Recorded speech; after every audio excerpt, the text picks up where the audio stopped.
Hey guys, just doing another pocket dump video for you today. Uh, let's start out with, I guess, my defense pen.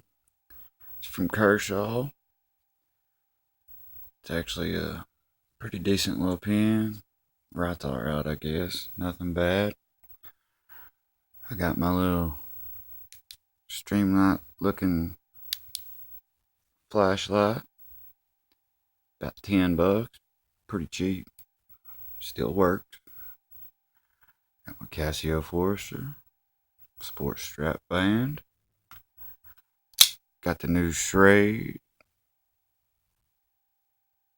SCH A5B. All sage steel. Not a bad little assisted knife.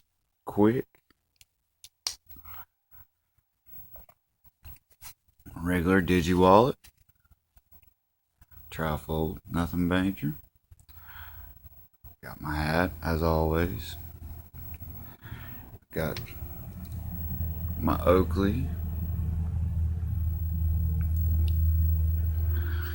And of course my M&P. 9 milli.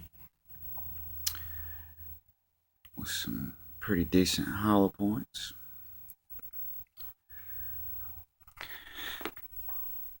Not bad, not bad. Y'all have a great day.